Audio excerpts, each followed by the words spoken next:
Okay, we've been looking forward to today's show for a long time. About 2 months, I think. Back at the end of May, the three of us, Josh, Dave, and myself, we saw the Krakow Magic Show. And, well, the name says it all. It's a magic show. And we were so impressed. We had such a great time. We said we have got to get these guys on our show. And after a bit of working hard on the schedule to get everybody's schedule kind of synchronized and get us all in the same place, we finally managed to get Michał Skubita and Michał Kulik in our studio to talk about the Krakow Magic Show. Guys, thanks for joining us on the KrakCast. Hello, pleasure to be here. All right, let's start with the basic questions before we get into magic. Tell us a little bit about yourselves and how you got into magic and how you kind of started the act together. So my name is Michael. I'm 25 years old. So how I got into magic? So when I was really young, I see the old Polish movie about the card cheaters. And I like the way how they handle the card. I like the thing that they are the smartest guy in the room and they always win. So I start practicing some magic. I practice about 1 year. After 1 year, I stop doing that. But when I go to school, I was the shy person. So I remember like 2 years ago, I practiced magic. So maybe I should perform this for the people and maybe I have more friends. Maybe I be more confidence, and I start practice. And after that, I find in internet that there is the magic convention in Wrocław. I go there, and I meet lots of people. I get the contact with them, and we just start talking. And when did you two fellas meet?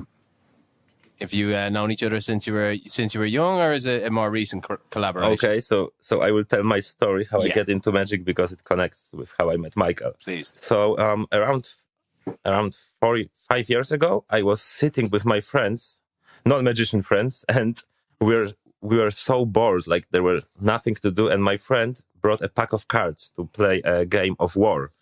So yeah, it was very boring, and I thought it would be very nice to do a card trick because everyone is boring, but I couldn't do any trick at this time. So the same day I went home and I started learning tricks from YouTube. And I was learning for 3 months, and I was like obsessed by it. And after 3 months, I started doing tricks on the streets on Krakow. And about this period, I found the information in the internet about magic meetings in Krakow. I went there, and that was the place where I've met Scooby. And it was like 4 years ago. Can I call you Scooby too? No, he's Scooby. Yeah, you can call him Scooby. Yeah. Excellent. You can call me Blackie. Okay, yeah, Blackie. Okay, perfect. Okay, so you meet and you both have this interest in magic. You're both getting much better at magic. At what point do you say, okay, maybe we should start an act together and, do a 2-man magic show? Oh, so when we meet the first time, that was like little convention in Krakow, and after that, all of the attendants go for a beer. So during the road, I talk with Michael, and I told Michael that I performing in the bars for tips, and Michael asked me, "Can I go with you?" And I say, "Okay." So the first we start performing now in like the big show. Our first working together was like we go from pub to pub. He was teaching me basically magic for tips, yeah. So that's how we start. And what's the advantage of being a double act? Is it mainly a planning thing? You can knock ideas off each other, or is there technical elements that you can just do a lot more tricks when there's two guys? Or? There is a lot of advantages, but main advantage I would say that we can brainstorm together, share ideas, and we inspire. Like Michael inspires me, and I hope I'm inspiring him. You know what I mean? So this is like collaboration because there are two brains, so we can progress 2 times faster. Well, as I said in the introduction, your act is absolutely fantastic. I think we're going to spend most of this interview kind of telling you how great you are, basically. But give us an idea of what goes in, what kind of planning goes into creating an act like yours. How do you decide what's good enough, what isn't good enough? The pacing of the act, and how to start, how to finish things like that. I mean, how long did it take to develop the act we saw? Okay. We are working on this act for 3 months, like 7-8 hours per day, but the main ideas was brainstorming for 2 months, for day to day.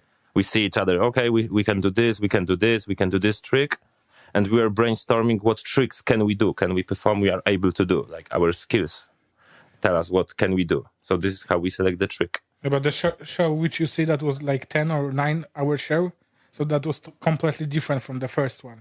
It Yes. changed during the first one takes say about 1 hour. That what you see. That was 1 hour and a half hours. Because he means that show evolves when we performing it. The first one was totally different than the one you saw. Okay, so this means like kind of finding out what works with the audience, what doesn't, kind of making it better by experience with. Yeah, basically, what we learned the most is the pacing of the show, the timing of our pattern as we talk to the audience and our movement, so the flow. Well, to be a reviewer for a second, that was my favorite thing about the show was how funny it was. I think humor is a massive part of a good magician's repertoire, and I also love the mixture of tricks. There's a lot of what I would loosely term mentalist kind of, predicting, some of the stuff. I can't even remember now. It's weird. It's like when you see a good comedian, Kind of guessing numbers. You were laughing the whole time, but the specifics of the tricks are quite hard to remember. You've got a great balance, card tricks, of course, and disappearing things, and again, like Dave says, mentalist. Guessing what you're thinking and how did he do that? How did he eat that? I'll leave it to those And listening to go. He's not talking about Scooby. No, go see the show. You'll see what I'm talking about. But that's you probably have to think about that when you're planning the show. Do we have too much of this? Do we have too much of that? Yeah. Kind of a balance, right? Like we both of us, we love the card tricks. That's our biggest passion. We're sitting at home and practice mostly the card, but we decide that we can't do all the show with card tricks because for normal people it can be boring. Yeah. So we try to balance like some visual stuff, some mind reading, some comedy. Yeah, I think that variety is very important in every show. So it must be from time to time serious, funny, dangerous, scary, mind-blowing, mind-bending. So variety of every single emotion you can give to the audience. Talk to us a little bit about the venue.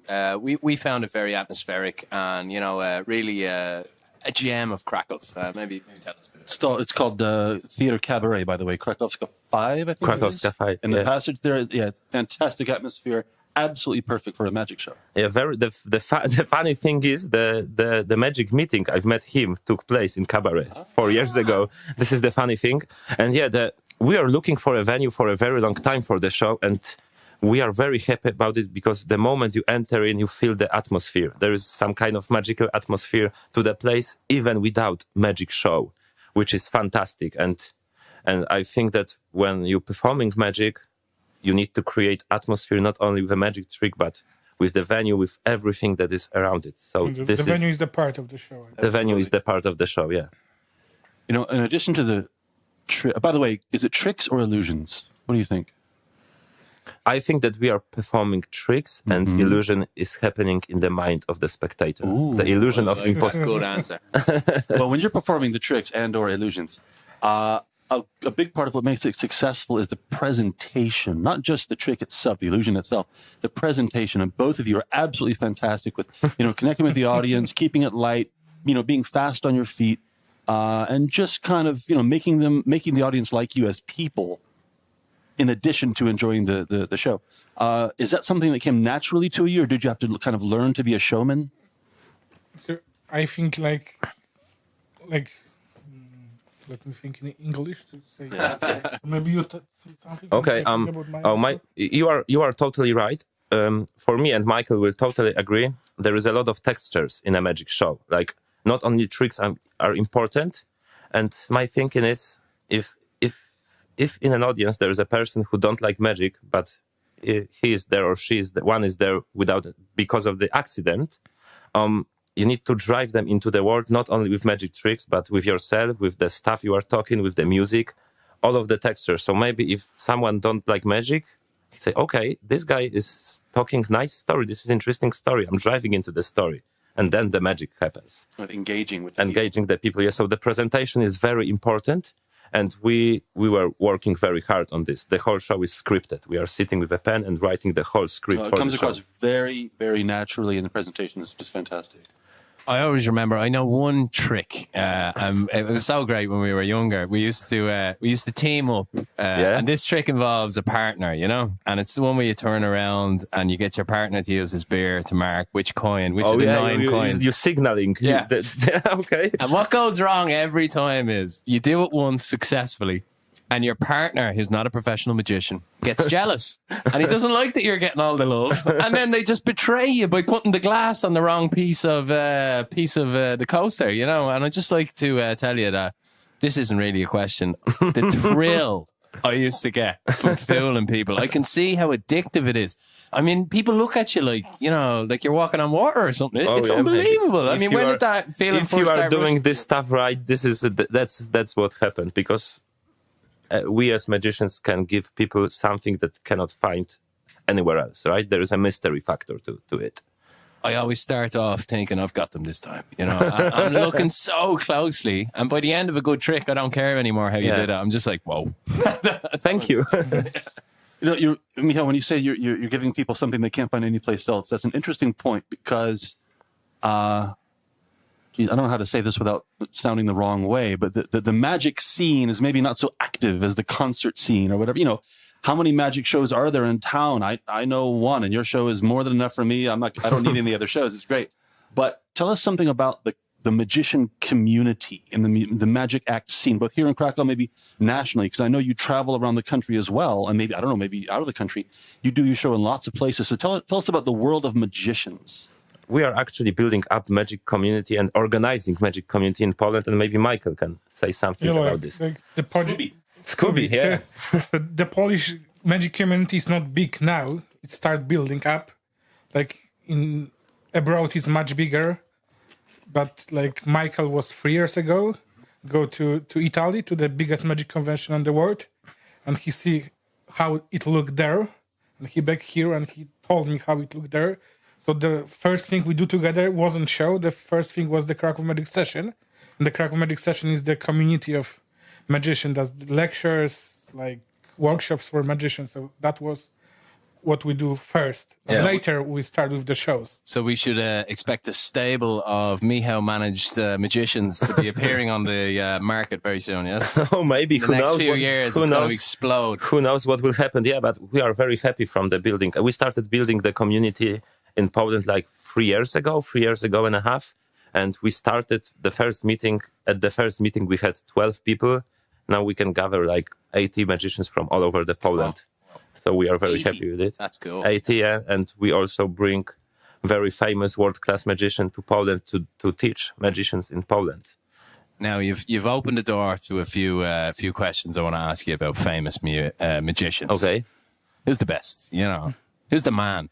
Oh, there is a lot of who's the man. Well, let's start with who's your favorite mainstream superstar magician and why? Mainstream. Like somebody that everybody would know. Okay, and then we'll talk about some of the more obscure craftsmen. For me, definitely David Blaine. Okay. And why? Because he's crossing the border between magic and impossibility. People don't know, is this guy is doing a magic trick or is he doing it for real? Because Blaine is crazy, like, and he was doing all of these stunts and crazy stuff, and he's moving this border. So people, sometimes I don't know, it's like, oh, is it a magic trick or is he doing it for real? This is insane. Yeah, I love his street magic. I love his close-up magic. One of my favorite tricks of his is where he turns the homeless person's coffee into the coins. That one freaks me out. Yeah, very famous video. Yeah. But I'm not a fan of David Blaine because of the way he speaks. Now, you know, you guys connect with the audience. I don't know who taught this guy that his style of communication wouldn't grate on people's nerves after a while, but, you know. Well, but keep in mind that there was a TV show. Yeah. And he was also building up his persona. Mm-hmm. Now he's doing huge live shows at the America. And really? It doesn't look this way because the street magic he was doing, you were talking, it was like 8 years ago, 7 years ago. Now he's doing like totally different. That was his beginning of his career, yeah. In fairness, I haven't really kept up. Since he climbed into the box on the Thames and got bananas and eggs thrown at him for months solid. Okay. If there's one nation you don't want to impress by sitting in a box, it's the British.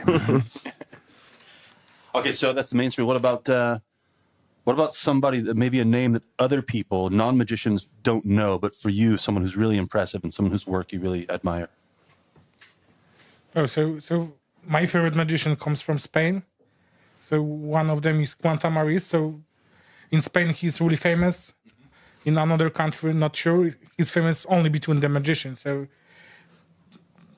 like, What is it about his magic that's so impressive for you? What does he do that's wow? Describe his act, because you're right, we don't know. he's the card magician, and the fact is he fool every magician in the room. So it's really hard to fool magician. He can That's fool the test, isn't it? every and his thinking about the magic is so deep. So like everyone can take something from his thinking and put to your act. So that's He's a magician's magician. Yeah, he's something like that. Yeah. Like the famous magician between magician, mostly performing now for the lay people, but like they touring the world and lecturing for another magician. So. It's like music. There's some musicians never sold many albums, you know, Nick Drake, Captain Beefheart, but it seems like every musician owns those albums. And they rocks. All right, I'm curious about one thing. You say you're impressed by these other magicians. You get together, you invite famous musicians to Poland to Magicians. Magicians. Yeah, What did I say? Musician. And musicians. Sorry, and magicians. Everybody can come. Maybe one day we're gonna have famous That's musician. gonna be an incredible act. When you do the music magic act, let me know. I definitely want to go. Sorry, but anyway, make techno music disappear. The magicians. So you say you learn from them, but they also say that a good magician never reveals his secret. So how do you learn from magicians if they don't tell you how they do it? Good question. Thank you, Dave. It's not exactly true that the magician don't reveal the secret. Like between the magician, they share the secret. They don't reveal. If you wanna just know how I do it, because you wanna know, I don't tell you. But if I see like you wanna learn magic, you like that, I can tell you some. So this brings us to the infamous magic circle. What the fuck is the magic circle? Which countries does it operate in? How do you join it? And is it cool to be in the so Magic Circle is based in London, and I was there 1 month ago, actually. Are you a member now? Not yet. Can you say if you were a member? Can you talk about it? Yeah, of Is it course. like being a stone Okay, cutter? so it's not a secret. Society. It's not a secret organization. What you need to do, you need to basically pass the exam in a Magic Circle. So you need to go there and perform in front of all of these good masters of magic. And if they like your act, they will say, "Okay, you're in." And that's a very good way but of this is not easy to do. And yeah, it's based in London, and it was founded like I think 1911. I'm not good with numbers. 1916. 1960. By John Nevin Maskelyne. So yeah, around 100 years ago. Let's go back to the stage, your stage, when you're putting your act together. You know, from time to time, I guess you have to add some things to change it, make it new. Tell us about the process for saying, maybe this is in, this is definitely out. How do you decide what gets in the final act that people see on stage? How we decide? First of all, we have some performing experience, right? Because we are doing magic, we are performing a lot actually. So we got some experience, and sometimes when I read a book and I read a trick, instructions how to perform it, I just know that this is the trick. I just feel it because I know that this trick will suit my persona, suits my style. I know this trick will have impact to the audience. I know that the method is deceptive, the trick is deceptive. So I know, this is it. So then I take in a props and I try to work it out, try to put a script for it, rehearse it, and that's it. Okay, so adding a trick means cutting a trick. Also, if you want to keep the time the same on your act, how do you decide what has to go? What tricks to get rid of? Oh, the tricks. First of all, we get rid. This is obvious, but we get rid of the tricks we don't like. This is it. Okay. For me, my criteria is like the trick must be deceiving. It must create magical atmosphere, and it must be the method must be totally unseen for the audience. I mean, I'm going for 100% impossibility. You guys travel quite a bit with your act as well. Tell us about some of the places you go. Is it all over Poland? Do you go internationally? Is that the ambition? Is that the goal? How often do you use your suitcase, basically? So 2 years ago, I was in Edinburgh on the Fringe Festival. Oh, wow. That's the biggest artist festival in the world. awesome. Were you able to find somewhere to sleep? It's so expensive to stay in Edinburgh. I have lucky because my friend lived there, so I can sleep in her flat. But that was the best experience, best performing experience for me. Not only because I can perform there, but there is the 3,500 shows each day. So the best thing was I can go from one show to another, from one show to another. I come back drunk to the home and someone tell me, oh, it's the show here. You want to come? And I go to the one more show. So there's actually all the time shows. So. And speaking of magic atmospheres, the city very much has a magic kind of Harry Potter feel to it. You know, it doesn't feel like other ancient cities. It feels even older, Edinburgh. It's one of my favourite places. It's a great town. Yeah. And what performances did you see? Did you see anything that really stuck with you in Edinburgh, even if it wasn't magic? Was there anything special you guys came across?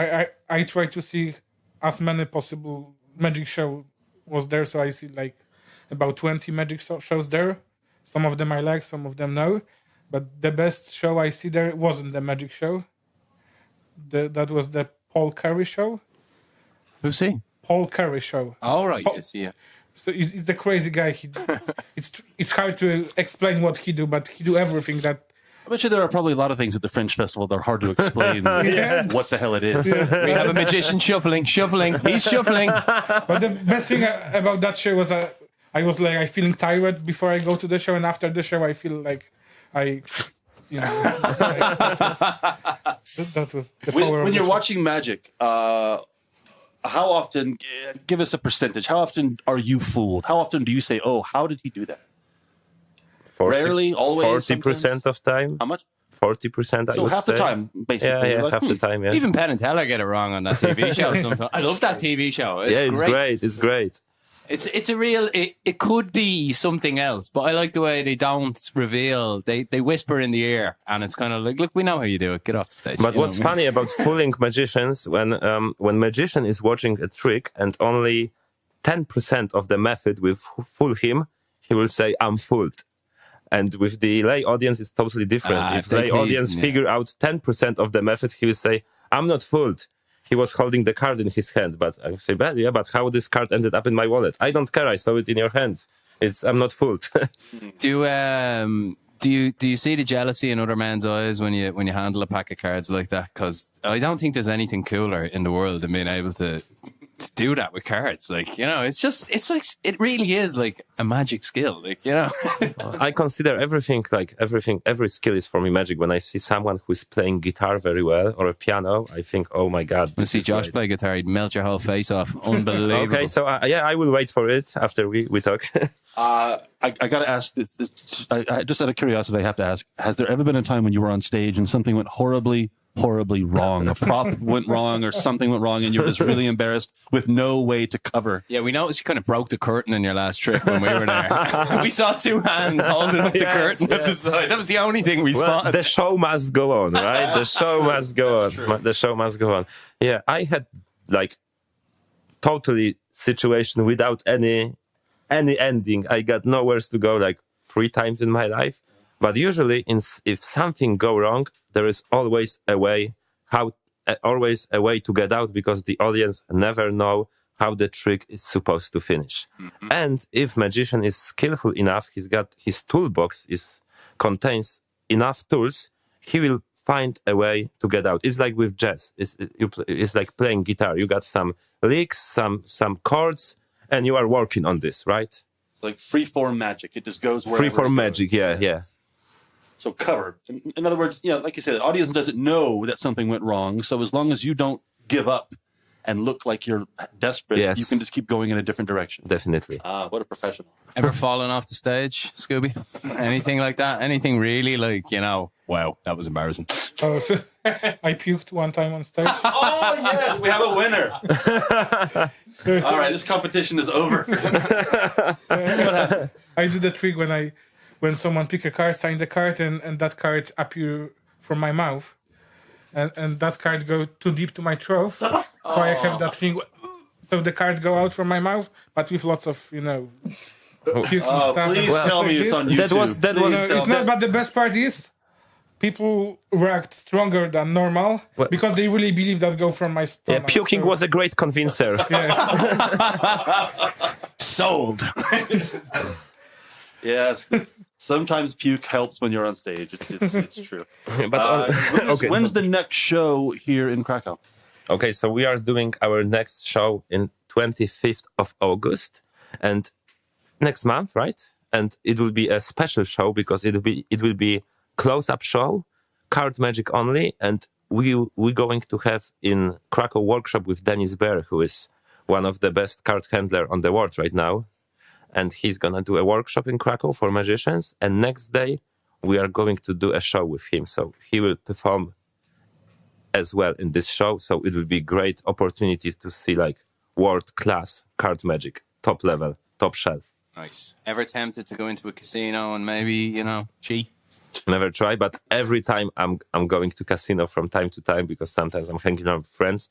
They want to play. I said I'm going with you, and I'm going to a table and watch how dealers shuffle the cards, how they handle the deck, and stuff like this. So yeah, Always learning. Always learning. Yeah. Every day is a skill day. For everybody listening, do yourselves a favor. Go to Facebook, look up the Krakow Magic Show, and find out when you can make any of the performances. Like Michał said, next show, August 25th. It's roughly once a month, every 6 weeks. You have a show here in Krakow, approximately? Now we got a holiday break, but we're going to start play regularly from in 2 months. We're going to have a new show.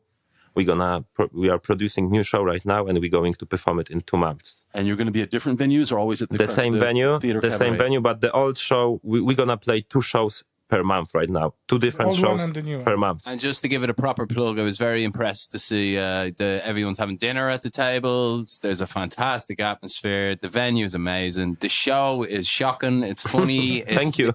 I don't know if your finale is still the same, but my God, that was something. That's a hell of a way to close the show. We won't give away too much more, but I have to say, gentlemen, we had a fantastic evening watching you perform. You are absolutely brilliant at what you do. Krakow Magic Show. Do yourself a favor. Go check it out. It is fantastic. You'll have a great time. Like Dave said, it's a dinner theater. Sit down. Have what was it? Prime rib. Something smelled really good when we were there. Yeah, the beef smelled really nice. Yeah. It was really, really good. At least have a beer. Great night out. Krakow Magic Show. Guys, thanks for joining us. Scooby promises not to puke on your plate. We're going to bring things to a close so we can start asking for some secret insights into how to do these tricks, right? Yeah, and we can talk more about my magic career when I was betrayed by my friends.